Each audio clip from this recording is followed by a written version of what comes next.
تمہیں یارو مبارک ہو عمر ابن خطاب آیا، عمر ابن خطاب آیا، عمر ابن خطاب آیا۔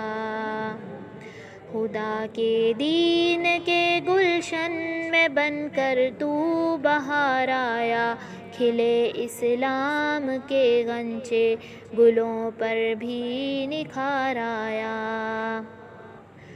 فلک جھوما زمیں جھومی میرے جی پر شباب آیا، تمہیں یارو مبارک ہو عمر ابن خطاب آیا۔ میرے اسلام لانے سے یہ چھپ کر کیوں عبادت ہو، پڑھیں گے آج کعبہ میں وہ رو کے جس کی طاقت ہو۔ میرے اسلام لانے سے یہ چھپ کر کیوں عبادت ہو، پڑھیں گے آج کعبہ میں وہ رو کے جس کی طاقت ہو۔ اڑا دوں گا میں سر اس کا کفر کا جو نواب آیا، تمہیں یارو مبارک ہو عمر ابن خطاب آیا۔ تیری آرا مقدس پر وہی تائید لاتی تھی، تیری عظمت۔ السلام علیکم ورحمۃ اللہ وبرکاتہ۔ الحمد للہ رب العالمین والعاقبۃ للمتقین ولا عدوان الا علی الظالمین، واشہد ان لا الہ الا اللہ وحدہ لا شریک لہ، واشہد ان محمدا عبدہ ورسولہ۔ اللہم ارض عن ابو بکر وعمر وعثمان وعلی وسائر الصحابہ، اللہم ارض عن عائشہ وحفصہ، آمین یا رب العالمین۔ میری محترم ماں اور عزیز بہنوں، آج میری تقریر کا عنوان ہے فضائل عمر فاروق رضی اللہ عنہ۔ اسلامی دنیا کے چمکتے ستاروں میں دوسرا نمبر حضرت عمر فاروق رضی اللہ تعالی عنہ کا ہے۔ اللہ تعالیٰ نے ان کو جو مقام عطا فرمایا ہے وہ پورے صحابہ میں کسی کو بھی عطا نہیں ہوا۔ یہ وہ پاک باز شخصیت ہیں جن کو نبی علیہ الصلاۃ والسلام نے اللہ تعالیٰ سے اسلام کے غلبے کے لیے دامن پھیلا کر، ہاتھ اٹھا کر دعا کی تھی، طلب کیا تھا کہ اللہم اعز الاسلام بابی جہل ابن ہشام او بعمر ابن الخطاب۔ آپ دیکھیں شیعہ حضرات کی معتبر کتاب بحار الانوار کتاب السماء والعالم میں ملا باقر مجلسی نے بھی یہ روایت نقل کی ہے، جس کی عبارت یہ ہے کہ یا اللہ اسلام کو عزت دینے کے لیے ابو جہل بن ہشام یا عمر بن خطاب کو مسلمان کر دے۔ چنانچہ نبی علیہ الصلاۃ والسلام کی دعا جو تھی وہ اللہ تبارک و تعالیٰ نے قبول فرمائی اور حضرت عمر فاروق رضی اللہ عنہ مسلمان ہو گئے۔ حضرت عمر رضی اللہ عنہ اپنے اسلام لانے کا واقعہ خود بھی بیان کرتے ہیں۔ حدیث میں آپ نے اپنے الفاظوں میں اپنے اسلام لانے کا واقعہ بھی بیان کیا ہے، لیکن میرا دل چاہتا ہے کہ میں شیعہ حضرات کی کتاب حملہ حیدری سے حضرت عمر فاروق کے اسلام قبول کرنے کا واقعہ پیش کروں۔ انہوں نے تو فارسی اشعار میں لکھا ہے، مگر میں اس کو اپنی زبان میں یعنی اردو میں پیش کرتی ہوں کہ ابو جہل نبی علیہ الصلاۃ والسلام کا سخت دشمن تھا، اس کو آپ کے قتل کے سوا اور کچھ سوچتا ہی نہیں تھا۔ ایک دن کہنے لگا کہ اگر کوئی شخص محمد کا سر کاٹ کر لائے تو میں اس کو 1000 اونٹ ایسے انعام دوں گا جو 2 کوہان رکھتے ہوں گے اور رنگ بھی ان کا سرخ ہوگا، مصری ریشمی شال اور یمنی چادر کے علاوہ بہت سا سونا بھی دوں گا۔ جب عمر نے اس بات کو سنا، یہ اعلان سنا اور مال و دولت کی حرص نے جوش مارا، تو ابو جہل کو کہا کہ اگر تو قسم کھائے اور اپنی بات پر قائم رہے تو میں آج ہی یہ کام کر کے آتا ہوں۔ ابو جہل سے پہلے انہوں نے قسم لی اور پھر آپ کے یعنی نبی صلی اللہ علیہ وسلم کے قتل پر آمادہ ہوئے۔ جب قتل کرنے کے لیے وہ روانہ ہوئے تو کسی نے کہا عمر کیا تم کو خبر ہے کہ تیری بہن اپنے شوہر کے ساتھ دین محمد میں داخل ہو چکی ہے؟ حضرت عمر اس بات سے بہت خفا ہوئے اور کہا کہ پہلے اسے قتل کر کے آتا ہوں۔ جب یہ سنا کہ بہن اسلام لا چکی ہے تو کہا کہ میں پہلے بہن کو قتل کرتا ہوں۔ اپنی بہن کے گھر روانہ ہوئے۔ جب گھر کے قریب پہنچے تو دروازہ بند تھا اور اندر سے آواز آ رہی تھی۔ چپکے سے دروازے کو کان لگا کر آواز کو سننے لگے۔ سنا کہ اس کا بہنوئی جو ہے وہ ایک کلام پڑھ رہا تھا جس کی مثل آپ نے پہلے کبھی نہیں سنی تھی۔ حضرت عمر نے دستک دی، بہن نے دروازہ کھولا تو حضرت عمر نے داخل ہوتے ہی شور مچا دیا اور اپنے بہنوئی سے لڑنے لگے اور اسے گلے سے پکڑ کر اتنا جھنجھوڑا کہ ان کا گلا جو تھا وہ گھونٹ کر جان نکلنے لگی۔ ہمشیرہ جو تھی ان کی بہن چیختی اور چلاتی ہوئی دوڑ کر آئیں اور کہا اے عمر ہم سے کیا چاہتا ہے؟ خواہ تو خوش ہو یا ناراض ہو، ہم نے تو محمد کا دین جو ہے دین محمدی جو ہے قبول کر لیا ہے۔ اب اگر تو ہمیں جان سے مار بھی ڈالے گا تو ہم پھر بھی یہ دین جو ہے نہیں چھوڑیں گے۔ جب حضرت عمر نے اپنی ہمشیرہ سے اپنی بہن سے یہ باتیں سنی کہ اب ہم اس دین سے نہیں پھریں گے تو کہنے لگے کہ تم نے محمد سے کیا کچھ دیکھا ہے جو اس کے دین میں داخل ہو گئے ہو؟ بہن نے کہا اللہ کا کلام سنا ہے جو حضرت جبریل آپ کے پاس لائے ہیں اور ہمیں یقین ہے کہ یہ سچا کلام ہے۔ حضرت عمر نے کہا وہ کلام اگر تم کو کچھ یاد ہو تو مجھ کو بھی پڑھ کر سناؤ۔ بہن نے کہا چند آیتیں ہیں وہ میں پڑھوں گی، لیکن عمر نے کہا کہ مجھ کو قرآن دو، میں خود قرآن دیکھوں گا۔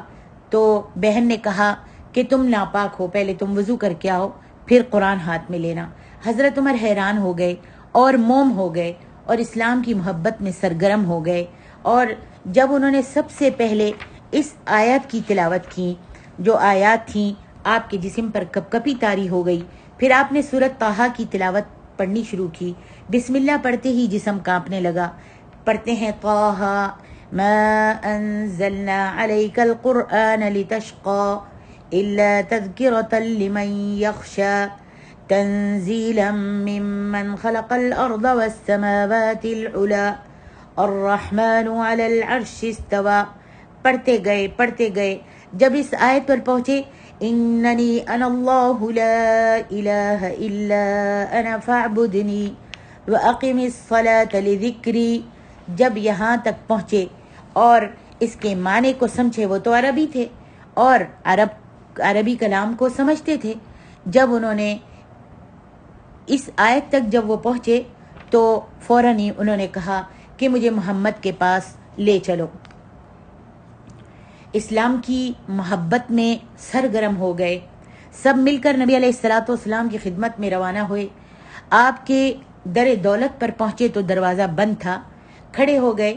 ایک مسلمان نے دروازے سے باہر جھانکا۔ جب دستک دی دروازے پر تو ایک مسلمان نے دروازے سے باہر جھانکا تو حضرت عمر کو دیکھا کہ وہ تلوار لیے ہوئے کھڑے ہیں، اور اس نے نبی علیہ الصلاۃ والسلام کو صحابی نے بتایا کہ عمر جو ہے تلوار تانے ہوئے دروازے کے پاس کھڑا ہے۔ اصحاب رسول سن کر بہت متعجب ہوئے۔ نبی علیہ الصلاۃ والسلام کے چچا حضرت حمزہ نے کہا ڈرو نہیں، دروازہ کھول دو، اگر صدق نیت سے آیا ہے تو مبارک ہے، اور اگر دل میں کچھ اور خیال ہوا تو اسی تلوار سے جو اس کے پاس ہے عمر کا سر قلم کر دوں گا۔ جب دروازہ کھولا تو حضرت عمر رضی اللہ عنہ معذرت کرتے ہوئے قدم بوس ہو گئے۔ حضرت عمر سے آپ بغلگیر ہوئے۔ نبی علیہ الصلاۃ والسلام کھڑے ہوئے اور آپ نے عمر کا استقبال کیا، گلے لگایا اور ان کو عزت سے بٹھایا۔ تمام اصحاب نے مبارکباد دی کیونکہ حضرت عمر کے اسلام سے دین کو مزید قوت حاصل ہو گئی تھی۔ شیعہ کی ایک دوسری کتاب تاریخ ناسخ التواریخ صفحہ نمبر 616 میں لکھا ہے کہ حضرت عمر نے عرض کی حضور میں اس لیے حاضر ہوا ہوں کہ مذہب اسلام قبول کر لوں۔ یہ کہہ کر کلمہ توحید پڑھا اور لا الہ الا اللہ پڑھنے کے بعد مسلمان ہو گئے۔ نبی علیہ الصلاۃ والسلام اتنے خوش ہوئے کہ بلند آواز سے تکبیریں کہنی شروع کر دیں۔ صحابہ نے بھی نعرہ تکبیر بلند کیا اور عمر کے استقبال کو باہر نکلے۔ نماز کا وقت آ گیا تو حضرت عمر نے عرض کی، یا رسول اللہ صلی اللہ علیہ وسلم، کافر تو لات و عزا کی پرستش ظاہر ہو کر کرتے ہیں اور ہم خدائے قدوس کی عبادت چھپ کر کریں۔ پھر انہوں نے کعبے میں جا کر نماز پڑھنے کا ارادہ کیا۔ حضرت عمر اور حضرت ابوبکر صدیق نبی علیہ الصلوۃ والسلام کے دائیں بائیں تھے۔ اللہ اکبر۔ حضرت علی سامنے اور دوسرے صحابہ پیچھے پیچھے چل رہے تھے۔ حضرت عمر رضی اللہ عنہ تلوار پکڑے ہوئے چل رہے تھے اور دوسری طرف کفار قریش منتظر تھے کہ حضرت عمر نبی علیہ الصلوۃ والسلام کو تکلیف دے کر اور آپ کا سر لے کر واپس آ رہے ہوں گے۔ جب قریشیوں نے دیکھا کہ وہ تو محمد صلی اللہ علیہ وسلم کی حفاظت میں تلوار تانے ہوئے آگے آگے چل رہے ہیں تو کہنے لگے، عمر تمہاری کیا حالت ہے؟ حضرت عمر کہنے لگے، میں محمد رسول اللہ پر اور اللہ پر ایمان لا چکا ہوں۔ اگر تم میں سے کوئی شخص اپنی نالائقی سے بے جا حرکت کرے گا تو اسی تلوار سے اس کا سر قلم کر دوں گا۔ پھر انہوں نے یہ شعر پڑھے، مالی اراکم کلکم قیاما الکہل والشبان والغلاما قد بعث اللہ لنا اماما محمدا قد شرع الاسلام حقا وقد یکسر الاصنام نذب عنہ الخال والاعمام۔ کہ کیا وجہ ہے میں تم سب بوڑھوں، جوانوں اور بچوں کو یہاں کھڑے ہوئے دیکھ رہا ہوں؟ تحقیق اللہ رب العالمین نے ہمارے لیے ایک امام مبعوث کیا ہے اور جن کا نام ہے محمد، اور انہوں نے ہمارے لیے سچا دین جاری کیا ہے۔ وہ بتوں کو توڑ دیں گے اور ہم ان سے اپنے ماموں اور چاچاؤں کو دور ہٹا دیں گے۔ کافر یہ اشعار سن کر نہایت غضبناک ہوئے اور انہوں نے حضرت عمر کے قتل کا ارادہ کیا۔ حضرت عمر رضی اللہ عنہ نے علی کے ساتھ مل کر ان کافروں کا مقابلہ کیا، ان کو کعبے سے دور ہٹایا۔ پھر نبی علیہ الصلوۃ والسلام نے صحابہ کے ساتھ مل کر کعبے میں 2 رکعت نماز ادا کی۔ میری مسلمان بہنوں اور بھائیوں، یہ ہے واقعہ حضرت عمر کے اسلام قبول کرنے کا، جو میں نے آپ کے سامنے شیعہ کی کتاب سے پیش کیا ہے، شیعہ کی کتب سے پیش کیا ہے۔ اب آپ خود ہی اندازہ لگائیے کہ حضرت عمر کا کیا مقام ہے۔ باقی جتنے بھی صحابہ ہیں وہ مسلمان ہوئے تو اپنے آپ، حضرت عمر مسلمان ہوئے تو نبی علیہ الصلوۃ والسلام کی دعا کے ساتھ آپ نے ان کے اسلام لانے کے بعد ان کو فاروق کا لقب عطا فرما دیا، جیسا کہ حدیث میں آتا ہے، ان اللہ جعل الحق علی لسان عمر وقلبہ وهو الفاروق فرق اللہ به بین الحق والباطل۔ تہذیب الاسماء، امام نووی رحمہ اللہ۔ اللہ تبارک و تعالی نے سچ کو عمر کے دل و زبان پر رکھ دیا اور وہ فاروق ہیں کیونکہ ان کے ذریعے حق و باطل میں اللہ تعالی نے فرق کر دیا ہے۔ اس کے بعد آپ نے حضرت عمر کو اپنا وزیر بنا لیا۔ ارشاد فرمایا، وزیرائی من اہل السماء جبریل و میکائیل واما وزیرائی من اہل الارض فابو بکر عمر۔ میرے 2 وزیر آسمان والوں میں سے ہیں اور 2 وزیر آسمان والوں میں سے ہیں، جبریل اور میکائیل، اور 2 زمین والوں میں سے ہیں۔ آسمانوں والوں میں سے حضرت جبریل اور میکائیل ہیں اور زمین والوں میں سے حضرت ابوبکر صدیق اور حضرت عمر فاروق رضی اللہ عنہ ہیں۔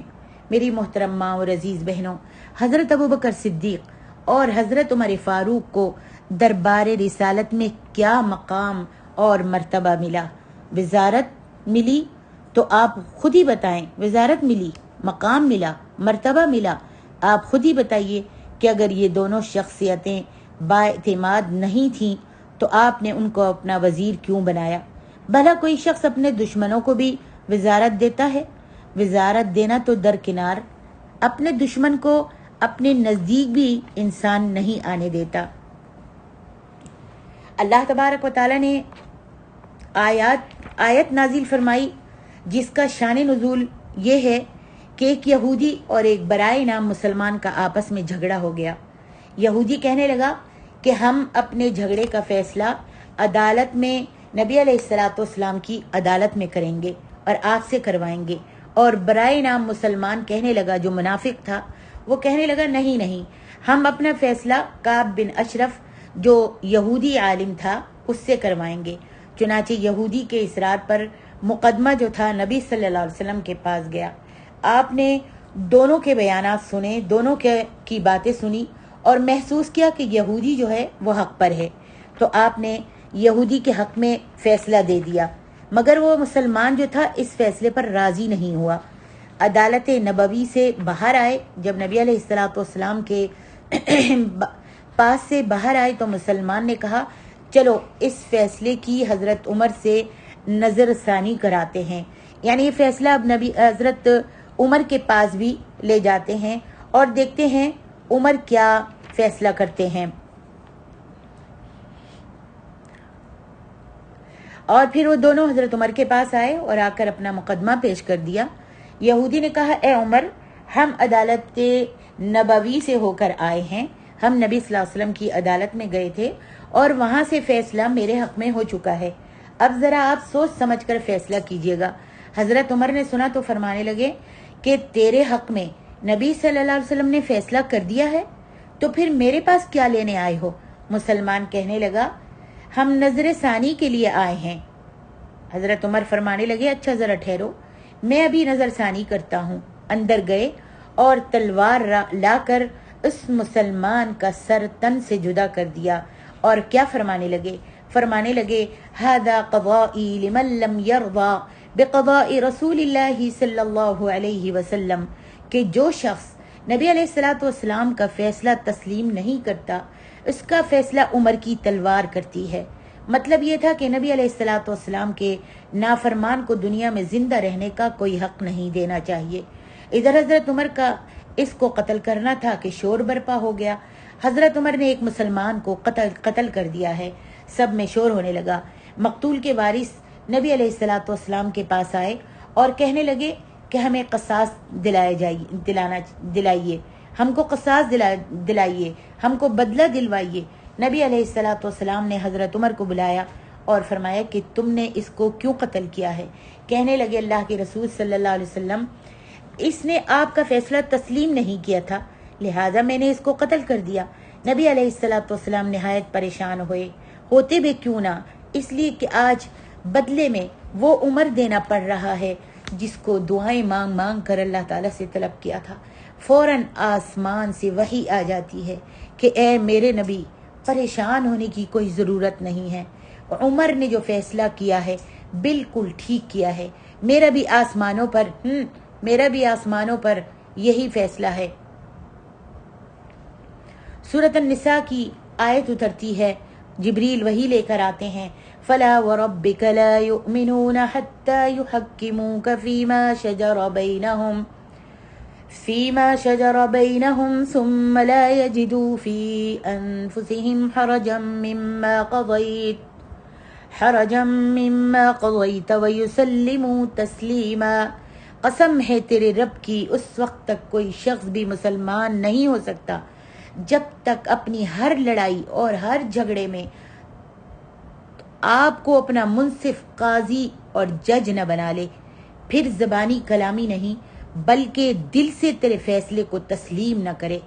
سبحان اللہ، کیا ہی شان ہے کہ اللہ تعالیٰ نے ان کی تائید میں آسمان سے آیت نازل فرما کر حضرت عمر کو بری کر دیا۔ میری محترم ماں اور عزیز بہنوں، جس کی تائید میں خدا آیتیں نازل فرمائے اور جس کی مرضی کو خدا اپنی مرضی قرار دے، مجھے اور آپ کو کیا حق پہنچتا ہے کہ میں ان کے ایمان کے متعلق زبان درازی کروں؟ حدیث میں آتا ہے، حضرت عمر فاروق رضی اللہ عنہ خود بیان کرتے ہیں کہ 3 مقامات پر، بلکہ زیادہ مقامات پر، کئی مقامات پر میرے اللہ نے میری موافقت کی ہے۔ پہلی اس وقت جب کہ حضرت عمر کہتے ہیں جب کہ میں نے کہا کہ یا رسول اللہ صلی اللہ علیہ وسلم، ہم مقام ابراہیم کو نماز کی جگہ مقرر کر لیں تو کتنا ہی اچھا ہو، تو اللہ تبارک و تعالی نے آیت نازل فرما دی، وَاتَّخِذُوا مِن مَقَامِ إِبْرَاهِيمَ مُصَلًّى، اے میرے نبی تم مقام ابراہیم کو نماز کی جگہ مقرر کر لو۔ دیکھیے سورۃ البقرہ میں۔ دوسری اس وقت جب کہ کہتے ہیں میں نے نبی صلی اللہ علیہ وسلم سے عرض کیا یا رسول اللہ، آپ کی آپ کی مجلس میں ہر قسم کے اچھے اور برے آدمی آتے رہتے ہیں، اور وہاں ازواج مطہرات بھی بیٹھی ہوتی ہیں، آپ کی بیویاں بھی بیٹھی ہوتی ہیں، اس لیے بہتر ہے کہ آپ انہیں پردے کا حکم فرما دیں۔ تو اللہ تبارک و تعالیٰ نے پردے کی آیات نازل فرما دی۔ سورۃ احزاب میں دیکھیے، وَإِذَا سَأَلْتُمُوهُنَّ مَتَاعًا فَاسْأَلُوهُنَّ مِنْ وَرَاءِ حِجَاب۔ اور تیسری اس وقت جب کہ نبی علیہ الصلاۃ والسلام کی بیویوں نے نان و نفقے کے بارے میں آپ کو پریشان کیا، آپ سے خرچہ جو تھا، ہر روز کی خرچی جو تھی، مہینے کا خرچہ جو تھا وہ زیادہ مانگا، پریشان کیا۔ تو کہتے ہیں میں نے عرض کی کہ اے اللہ کے رسول، آپ اگر ان کو طلاق دے دیں تو اللہ تعالیٰ ان سے بہتر بیویاں آپ کو عطا فرما دے گا۔ تو اللہ تبارک و تعالیٰ نے میری گزارش کے مطابق آسمان سے آیت نازل فرما دی، عسى ربه ان طلقكن ان يبدله ازواجا خيرا منكن۔ دیکھیے سورۃ تحریم میں ایک حدیث میں بدری قیدیوں کے بارے میں بھی آتا ہے کہ نبی علیہ الصلاۃ والسلام نے جب بدر کی لڑائی میں جو کفار مکہ قیدی بن کر آئے تو اس بارے میں صحابہ سے نبی علیہ الصلاۃ والسلام نے مشورہ لیا کہ بتاؤ ان کے ساتھ کیا سلوک کرنا چاہیے۔ حضرت ابو بکر صدیق کہنے لگے، میری رائے، میرا مشورہ یہ ہے کہ ان کو فدیہ لے کر چھوڑ دیا جائے، شاید ان میں سے اللہ تعالیٰ کسی کو اسلام کی دولت سے بھی مالا مال کر دے۔ حضرت عمر فاروق رضی اللہ عنہ کہنے لگے، یا رسول اللہ صلی اللہ علیہ وسلم، میری رائے یہ ہے کہ ان سب کو قتل کر دیا جائے، بلکہ جس مسلمان کا جو رشتہ دار ہے وہ اس کے حوالے کر دیا جائے اور حکم دیا جائے کہ وہ اس کو اپنے ہاتھ سے قتل کرے۔ اللہ اکبر۔ میرے رشتہ دار مجھ کو دے دیجئے، حضرت علی کو اس کا بھائی عقیل دے دیجئے، اور حضرت حمزہ کو ان کے رشتہ دار دے دیجئے۔ ہم ان کو اپنے ہاتھوں سے قتل کر کے اللہ تعالیٰ کو دکھانا چاہتے ہیں کہ ہمارے دلوں میں کافروں کی کوئی محبت نہیں ہے۔ حضرت عبداللہ بن رواحہ نے کہا، میری رائے یا رسول اللہ یہ ہے کہ جس جنگل میں لکڑیاں بہت زیادہ ہوں وہاں ان کو داخل کر کے آگ لگا دی جائے، وہاں ان سب کو بٹھا کر لٹا کر آگ لگا دی جائے۔ نبی علیہ الصلاۃ والسلام نے صحابہ کی رائے سنی تو خاموشی سے اٹھ کر چلے گئے۔ تھوڑی دیر کے بعد تشریف لائے اور فرمایا کہ بعض کے دلوں کو اللہ تعالیٰ نرم کر دیتا ہے، حتیٰ کہ وہ دودھ سے بھی زیادہ نرم ہو جاتے ہیں، اور بعض کے دلوں کو سخت کر دیتا ہے، یہاں تک کہ وہ پتھر سے بھی زیادہ سخت ہو جاتے ہیں۔ پھر آپ نے فرمایا، ہم ایسا کرتے ہیں، ابو بکر کی رائے کو آپ نے قبول کیا، فرمایا ان کو فدیہ لے کر چھوڑ دیتے ہیں۔ ادھر نبی علیہ الصلاۃ والسلام نے قیدیوں کو فدیہ لے کر چھوڑا، اور ادھر اللہ رب العالمین نے آیت نازل فرما دی سورۃ الانفال میں، ما كان لنبی ان يكون له اسرى حتى يثخن في الارض تريدون عرض الدنيا والله يريد الآخرة والله عزیز حکیم۔ کہ میرے نبی علیہ الصلاۃ والسلام جو مشورہ عمر نے آپ کو دیا تھا، میرا بھی آسمانوں پہ وہی ارادہ تھا۔ اللہ اکبر کبیرہ والحمد للہ کثیرہ۔ دیکھیے کیا ہی شان ہے عمر فاروق رضی اللہ عنہ کی، جو مشورہ دیں اسی طرح آسمان سے اللہ رب العالمین وہی نازل فرما دیتا۔ نبی علیہ الصلاۃ والسلام نے ارشاد فرمایا، لو کان بعدی نبیا لکان عمر بن الخطاب، اگر میرے بعد کسی نے نبی ہونا ہوتا تو وہ عمر فاروق رضی اللہ عنہ ہوتے۔ آپ نے فرمایا، لا ادری ما بقائی فیکم، مجھے نہیں پتا کہ میں کتنی دیر تم میں زندہ رہوں۔ فاقتدوا بالذین من بعدی واشار ابو بکر عمر، بس تم میرے بعد ابو بکر عمر کی اقتدا کرنا، مجھے معلوم نہیں کہ میں کتنی دیر تم میں زندہ رہوں، بس تم کیا کرنا۔ آپ نے اشارہ کیا ابو بکر عمر کی طرف، کہا کہ تم میرے بعد ابو بکر عمر کی اقتدا کرنا۔ ایک مقام پر آپ نے حضرت ابو بکر صدیق اور حضرت عمر فاروق کو فرمایا کہ یہ دونوں میرے کان اور میری آنکھیں ہیں۔ مطلب یہ تھا کہ جس طرح انسان کا جسم کان اور آنکھوں سے مزین ہوتا ہے، اسی طرح میں ان دونوں سے مزین ہوں۔ اب میں اپنے ان بہن بھائیوں سے سوال کرتی ہوں جو ان کو ہدف تنقید بناتے ہیں، جو ان کو گالیاں دیتے ہیں، جو ان کو برا بھلا کہتے ہیں، کہ اگر حضرت عمر سچے مخلص مومن نہیں تھے تو آپ نے یہ کیوں فرمایا کہ میرے بعد اگر کسی کو نبوت ملنی ہوتی تو عمر کو ملتی؟ اگر یہ سچے مومن نہیں تھے تو آپ نے ان کو اپنے کانوں اور آنکھوں کے ساتھ تشبیہ کیوں دی؟ اور اگر یہ سچے مومن نہیں تھے تو آپ نے اپنے بعد ان کی اقتدا کرنے کا حکم کیوں دیا؟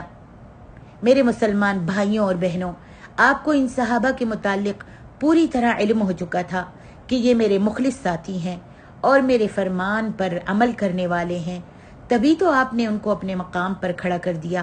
میں ان کی تعریف کہاں تک کروں جن کی تعریف خود اللہ رب العالمین نے قرآن مجید میں اور نبی صلی اللہ علیہ وسلم نے اپنے فرامین میں کی ہو۔